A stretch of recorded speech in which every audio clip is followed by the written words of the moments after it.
আমন্ত্রণ দিনের বাংলায়, সঙ্গে আছে আমি সাইমন রহমান। শুরুতেই সংবাদ শিরোনাম। ভোট কেন্দ্রের নিরাপত্তা জোরদারে 40,000 বডি ওয়ার্ন ক্যামেরা কিনবে সরকার। নির্বাচন সুষ্ঠু করতে হবে, সব ধরনের প্রস্তুতি নিচ্ছে স্বরাষ্ট্র মন্ত্রণালয়। সড়ক ব্যবস্থাপনা সংস্কারে 3 স্তরের রূপরেখা। বেসরকারি সংস্থা রোড সেফটি ফাউন্ডেশনের। শৃঙ্খলা ও নিরাপত্তা নিশ্চিতে 18 প্রস্তাব। এবং জাতীয় সংসদ নির্বাচন সামনে রেখে খসড়া ভোটার তালিকা প্রকাশ নির্বাচন কমিশনের। নতুন ভোটার হয়েছেন 24,38,000।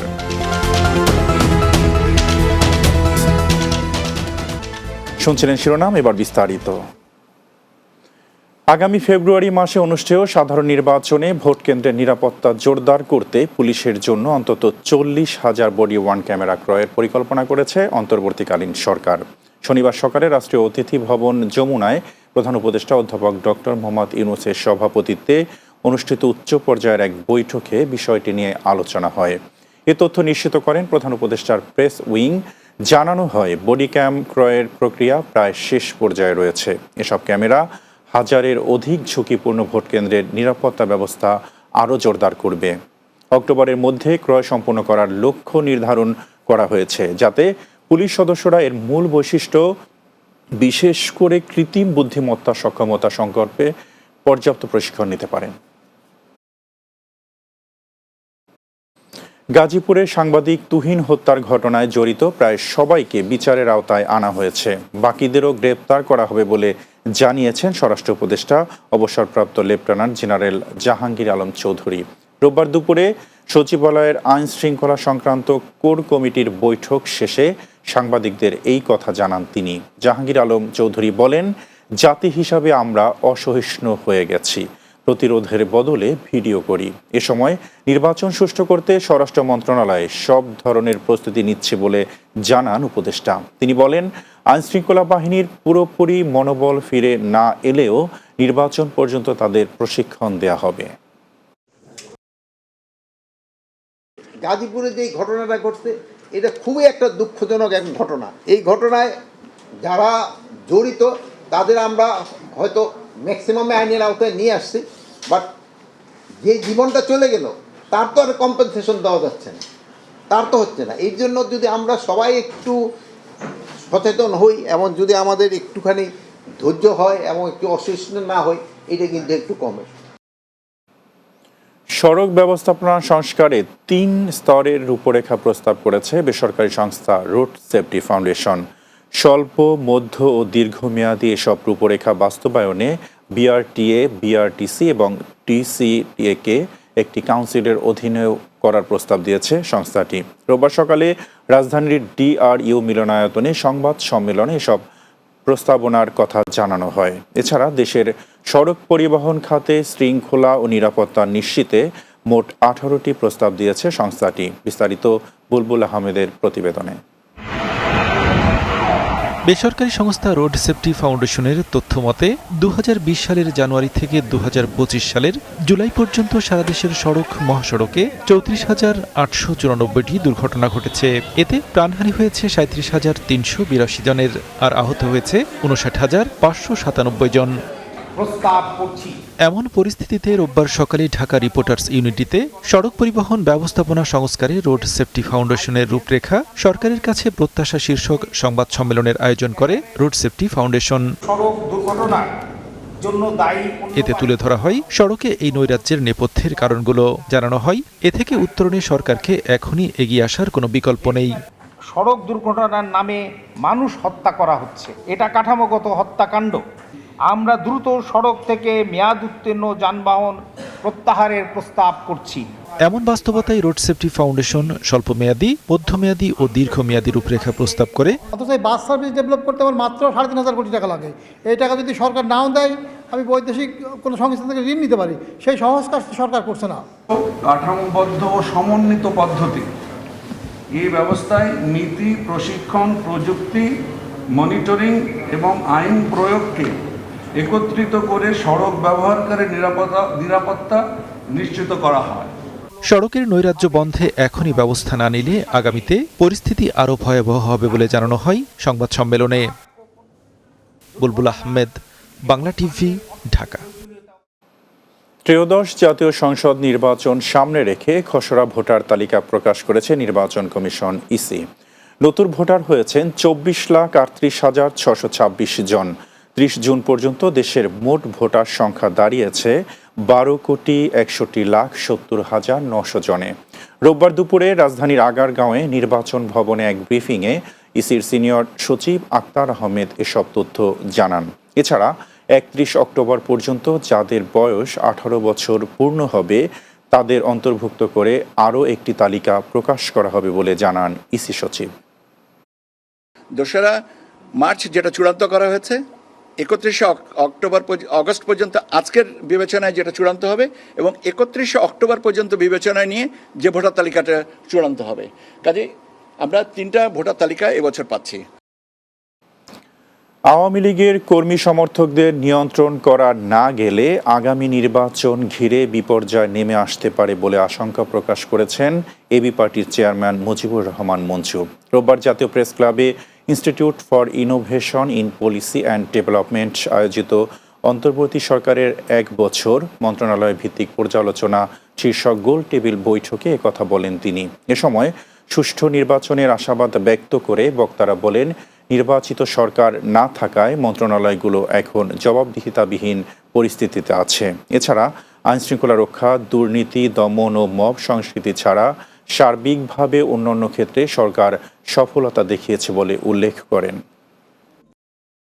জুলাই অভ্যুত্থান আমাদেরকে আবার নতুনভাবে ভাবতে দিয়েছে এতদিন পরে যে বৈষম্যহীন নতুন বাংলাদেশ আমরা চাই। শিক্ষা, সংস্কৃতি, নানা মন্ত্রণালয়ের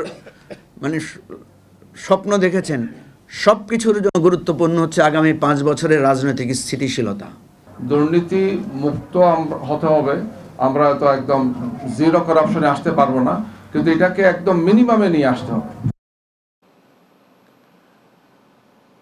রামপুরায় কার্নিশে ঝুলে থাকা এক যুবককে গুলি করে ও 2 জনকে হত্যা মামলার অভিযোগ আমলে নিয়ে সাবেক ডিএমপি কমিশনার হাবিবুর রহমান সহ পলাতক 4 আসামির বিরুদ্ধে গ্রেপ্তারি পরোয়ানা জারি করেছেন ট্রাইব্যুনাল। রোববার বিচারপতি গোলাম মর্তুজা মজুমদারের নেতৃত্বে আন্তর্জাতিক অপরাধ ট্রাইব্যুনাল 1 এই আদেশ দেন। আসামিরা হলেন সাবেক ডিএমপি কমিশনার হাবিবুর রহমান, খিলগাঁও জোনের সাবেক এডিসি মোহাম্মদ রাশেদুল ইসলাম, রামপুরা থানার সাবেক ওসি মোহাম্মদ মশিউর রহমান, রামপুরা পুলিশ ফাঁড়ির সাবেক এসআই চঞ্চল চন্দ্র সরকার ও রামপুরা থানার সাবেক এসআই তারিকুল ইসলাম ভূঁইয়া। এছাড়া পরবর্তী শুনানির জন্য 17 আগস্ট দিন ধার্য করা হয়েছে।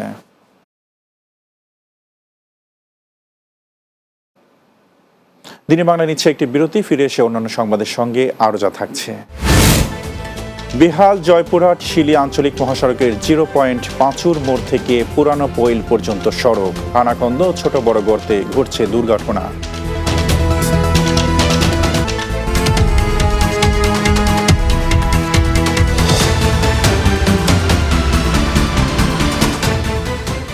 বিরতির পর দিনে বাংলা স্বাগত আরও একবার। স্থায়ী ক্যাম্পাসের দাবিতে সিরাজগঞ্জের উত্তরবঙ্গের প্রবেশদ্বার অবরোধ করে ব্লকেট কর্মসূচি করেছে রবীন্দ্র বিশ্ববিদ্যালয়ের শিক্ষার্থীরা। সকাল 11:15 থেকে 12:30 পর্যন্ত যমুনা সেতু পশ্চিম মহাসড়কের হাটিকুমরুল এলাকায় ঢাকা উত্তরবঙ্গ মহাসড়ক অবরোধ করে তারা। এতে বন্ধ হয়ে যায় ঢাকার সাথে উত্তরাঞ্চলের সড়ক যোগাযোগ, সৃষ্টি হয় দীর্ঘ যানজট। বিশ্ববিদ্যালয় ক্যাম্পাস নির্মাণ প্রকল্পের ডিপিপি অনুমোদন ও নির্মাণ কাজ শুরুর দাবি জানিয়ে বক্তব্য রাখেন শিক্ষার্থীরা। তাদের সাথে সংহতি জানিয়ে কর্মসূচিতে অংশ নেন বিভিন্ন রাজনৈতিক দলের নেতৃবৃন্দ। জয়পুরহাট শিলি আঞ্চলিক মহাসড়ক 0.5 মোড় থেকে পুরান পৈল পর্যন্ত সড়কের বেহাল দশা। খানাখন্দ ছোট বড় গর্তের কারণে ব্যাপক দুর্ভোগে পড়েছেন হাজার হাজার মানুষ। ঘটছে ছোট বড় দুর্ঘটনা, বিকল হচ্ছে যানবাহন। দ্রুত সংস্কারের দাবি এই পথে চলাচলকারীদের। নতুন করে সড়কটি নির্মাণ করার কথা বলছে সড়ক বিভাগ। জয়পুরহাট প্রতিনিধি আয়েশা সিদ্দিকা আশার প্রতিবেদন, জানাচ্ছেন মাহমুদ রুবেল। জয়পুরহাট হিলি 22 কিলোমিটার বাইপাস আঞ্চলিক মহাসড়ক প্রশস্তকরণ ও নতুন করে সড়ক নির্মাণের কাজ সম্পন্ন হয় 2022 সালের শেষের দিকে। এর মধ্যে শহরের 0.5 মোড় থেকে পুরানা পৈল পর্যন্ত সড়কের কাজ হয়েছে ধীর গতিতে ও নিম্নমানের। সেই অংশের কাজের বছর ঘুরতে না ঘুরতেই সড়ক জুড়ে সৃষ্টি হয়েছে ছোট বড় গর্ত। এই রাস্তার কারণে আমরা ভয় পাচ্ছি যে বারবার ঝাঁকির মধ্যে যাতায়াত করবো, এটার কারণে আমাদের অনেক স্ট্রেস হচ্ছে, সমস্যা হচ্ছে, গাড়ি টাড়ি উল্টে যাচ্ছে, ভাঙে চুরে যাচ্ছে। হিলি স্থলবন্দর থেকে এই সড়ক দিয়ে প্রতিদিন শত শত মালবাহী ট্রাক ও বিভিন্ন যানবাহন দেশের বিভিন্ন স্থানে ঝুঁকি নিয়ে চলাচল করছে। গর্ত ও খানাখন্দগুলো অস্থায়ী সংস্কার হলেও নষ্ট হয়ে যাচ্ছে সপ্তাহ ঘুরতে না ঘুরতেই। রাস্তাটা এত খারাপ করেছে, কর্মকর্তার কাছে আমার একটাই দাবি, এই রাস্তাটা যেন তারা সংস্কার করে। নিম্নমানের কাজের কথা অস্বীকার করে নতুন করে সড়ক নির্মাণের কথা বলছে সড়ক বিভাগ। পাঁচুর মোড় থেকে আপনার পুরান পোল পর্যন্ত যে অংশটুকু, সেই অংশটুকু আসলে পানির লেয়ারটা রাস্তার টপ সারফেসের প্রায় কাছাকাছি। এটা রিকনস্ট্রাকশন ছাড়া এটা স্থায়ী সমাধান করা সম্ভব না। রিকনস্ট্রাকশন করলে আমার রাস্তাটার টপ সারফেস উপরে থাকলে আমার মনে হয় এই রাস্তা দীর্ঘস্থায়ী হবে বলে আমার বিশ্বাস। নিম্নমানের কাজ করায় ঠিকাদার ও সংশ্লিষ্টদের বিরুদ্ধে ব্যবস্থা নিয়ে দ্রুত সড়কটি স্থায়ীভাবে সংস্কারের দাবি জেলাবাসীর। Desk report, Bangla TV. July গণ অভ্যুত্থান দিবস উপলক্ষে ডেল্টা হাসপাতাল লিমিটেডের ইমার্জেন্সি বিভাগে স্বেচ্ছায় রক্তদান কর্মসূচি ও ব্লাড গ্রুপিং প্রোগ্রাম অনুষ্ঠিত হয়। শনিবার সকাল 9টা থেকে বিকেল 4টা পর্যন্ত medicine club, delta medical college ইউনিটের সহযোগিতায় এই আয়োজন করা হয়। অনুষ্ঠানের উদ্বোধন করেন ডেল্টা হাসপাতাল লিমিটেডের ব্যবস্থাপনা পরিচালক নুরুল হুদা। এছাড়া উপস্থিত ছিলেন ডেল্টা মেডিকেল কলেজের প্রিন্সিপাল অবসরপ্রাপ্ত brigadier general professor doctor Dipak Kumar Pal Chowdhury, পরিচালক ডাক্তার AKM খায়রুল আনাম চৌধুরী, প্রধান অর্থ কর্মকর্তা আব্দুল জলিল মিয়া, প্যাথোলজি বিশেষজ্ঞ অধ্যাপক ডাক্তার মুনির হাসান, ট্রান্সফিউশন মেডিসিন বিশেষজ্ঞ ডাক্তার জেসমিন সুলতানা সৌমি এবং মেডিকেল কলেজের শিক্ষার্থী ও হাসপাতালের কর্মকর্তা কর্মচারীরা। জুলাই মাসের বকেয়া বেতনের দাবিতে শিল্পাঞ্চল আশুলিয়ায় একটি তৈরি পোশাক কারখানায় কর্মবিরতি পালন করছেন শ্রমিকরা।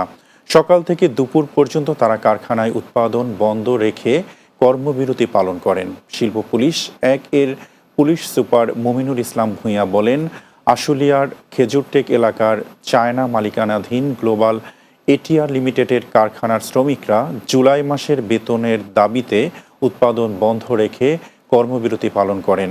কর্মবিরতি শেষে দুপুরের দিকে কারখানা থেকে বেরিয়ে যান। শেরেবাংলা মেডিকেল কলেজ হাসপাতাল সহ সারা দেশে স্বাস্থ্য খাতে অব্যবস্থাপনা, রোগীদের ভোগান্তি ও হয়রানির বিরুদ্ধে বরিশাল ব্লকেট কর্মসূচি করেছে ছাত্র জনতা। আজ 14তম দিনের মতো এই আন্দোলন করছেন তারা। রবিবার 11:30টার দিকে নগরীর নথুল্লাবাদ এলাকায় ঢাকা বরিশাল মহাসড়ক আটকে দেন আন্দোলনকারীরা। এতে নানা ধরনের স্লোগান দেন তারা। এ সময় সেনাবাহিনীর সাথে আন্দোলনকারী ছাত্রছাত্রীদের সাথে বাকবিতণ্ডা হয়। পরে সেনাবাহিনীর সদস্যরা সরে যান। আন্দোলনকারীরা বলেন, দীর্ঘদিন ধরে সরকারি হাসপাতালে সিন্ডিকেটের কারণে মানুষ চিকিৎসা পায় না। স্বাস্থ্য খাতের এই সিন্ডিকেট ভাঙতে হবে। এক কর্পোরেশন এক স্কেল বাস্তবায়ন ও কারখানার নিরবচ্ছিন্ন গ্যাস সংযোগ চালুর দাবিতে বিক্ষোভ সমাবেশ ও গেট মিটিং করেছে ব্রাহ্মণবাড়িয়ার Ashuganj fertiliser and chemical company লিমিটেডের শ্রমিক কর্মচারীরা। রবিবার সকালে কারখানার গেটের সামনে এই কর্মসূচি পালিত হয়। AFCCL শ্রমিক কর্মচারী ইউনিয়নের সভাপতি বজলুর রশিদের সভাপতিত্বে সমাবেশের বক্তব্য রাখেন সংগঠনের সাধারণ সম্পাদক Abu Kawsar, senior vice president Aktar Hossain ও সাংগঠনিক সম্পাদক হারুনা রশিদ সহ অন্যান্যরা। মুন্সিগঞ্জ জেলার তেঘরিয়া ইউনিয়নের 13টি গ্রামের প্রায় 50,000 মানুষ তাদের বসতবাড়ির জমি সরকারের অধিগ্রহণের বিরুদ্ধে প্রতিবাদে মানববন্ধন করেছেন। রোববার আন্দোলনকারীরা ঢাকা মাওয়া হাইওয়ে অবরোধ করে আন্দোলন শুরু করেন। ফলে মহাসড়কে তীব্র যানজটের সৃষ্টি হয়েছে। অনেক রোগী ও সাধারণ যাত্রী আটকা পড়েন অফিসগামী মানুষেরও চরম দুর্ভোগ পোহাতে হয়। তারা অভিযোগ করে বলেছেন, এসব জমি তাদের বাপদাদার ভিটে মাটি এবং তারা কোনোভাবেই সেই ভিটা ছেড়ে যেতে রাজি নন। গাজীপুরে সাংবাদিক আসাদুজ্জামান তুহিন হত্যার প্রতিবাদে এবং আসামিদের দ্রুত গ্রেপ্তারের দাবিতে কিশোরগঞ্জের ভৈরবে প্রতিবাদ ও বিক্ষোভ সমাবেশ অনুষ্ঠিত হয়েছে। ভৈরব বাসস্ট্যান্ডের দুর্জয় পাদদেশের সামনে সাংবাদিকদের আয়োজনে এই কর্মসূচির আয়োজন করা হয়। ভৈরব রিপোর্টার্স ক্লাব ও ইউনিটির সভাপতি তাজুল ইসলাম তাজ ভৈরবীর সভাপতিত্বে এতে বক্তব্য রাখেন। ভৈরব প্রেস ক্লাবের সদস্য সচিব সোহেলুর রহমান, টেলিভিশন জার্নালিস্ট অ্যাসোসিয়েশনের সভাপতি আসাদুজ্জামান ফারুক, রিপোর্টার্স ক্লাব ও ইউনিটির সিনিয়র সহসভাপতি বাংলা টিভির ভৈরব প্রতিনিধি MR সোহেল, রিপোর্টার্স ক্লাব ইউনিটির সাধারণ সম্পাদক আলাল উদ্দিন সহ সাংবাদিক নেতারা। দিনের বাংলা নিচ্ছে আরও একটি বিরতি, ফিরছি কিছুক্ষণ পরেই।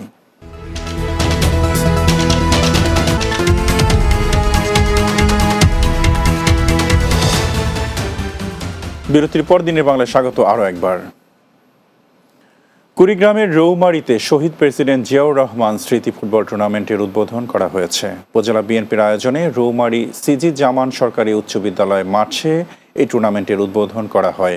উপজেলা বিএনপির আহ্বায়ক আব্দুর রাজ্জাক চেয়ারম্যানের সার্বিক তত্ত্বাবধানে ও সভাপতিত্বে এতে প্রধান অতিথি ছিলেন কুড়িগ্রাম জেলা বিএনপির সদস্য আজিজুর রহমান। বিশেষ অতিথি ছিলেন রাজীবপুর উপজেলা বিএনপির আহ্বায়ক অধ্যাপক মোখলেসুর রহমান, যুগ্ম সাধারণ সম্পাদক শরীফুল ইসলাম, উপজেলা বিএনপির সদস্য নাসির উদ্দিন অনেকেই। খুলনার রূপসায় 16 দলীয় একাডেমি চ্যালেঞ্জ কাপ ফুটবল টুর্নামেন্টের ফাইনাল খেলা অনুষ্ঠিত হয়েছে। নৈহাটি স্পোর্টিং ক্লাবের আয়োজনে ও সানরাইজ স্পোর্টিং ক্লাবের সার্বিক তত্ত্বাবধানে এই খেলা অনুষ্ঠিত হয়। এতে প্রধান অতিথি ছিলেন কেন্দ্রীয় বিএনপির তথ্য বিষয়ক সম্পাদক আজিজুল বাড়ি হেলাল। এ সময় সানরাইজ স্পোর্টিং ক্লাবের স্বত্বাধিকারী মইনুল ইসলাম টুটুল, খুলনা জেলা বিএনপির আহ্বায়ক মোহাম্মদ মনিরুজ্জামান মন্টু সহ অনেক উপস্থিত ছিলেন। এবারে Lushai shipping and trading Chattogram সংবাদ।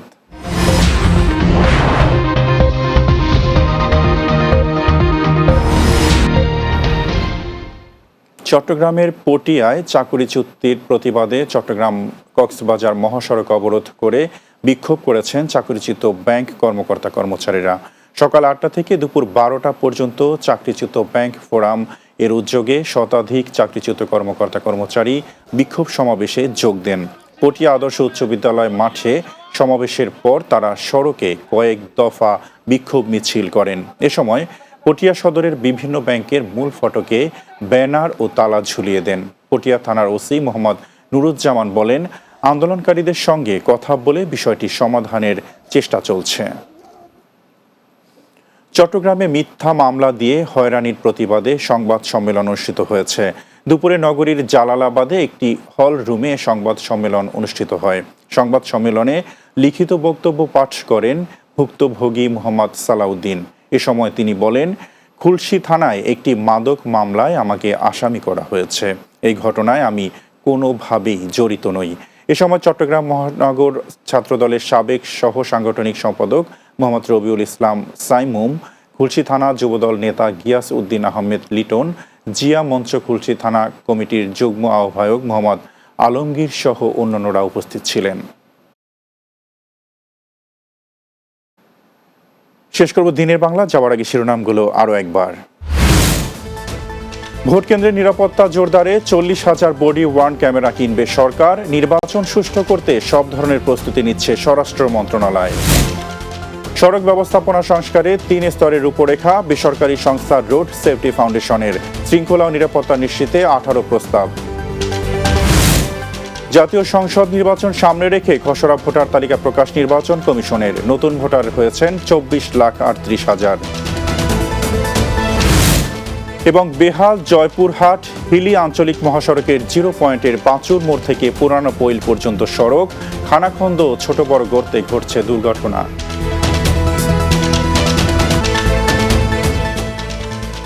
এই ছিল দিনের বাংলায়। পরবর্তী সংবাদ আমরা রাত 9টায় রাতের বাংলা দেখার আমন্ত্রণ রইল। এতক্ষণ আমাদের সঙ্গে থাকার জন্য ধন্যবাদ সবাইকে।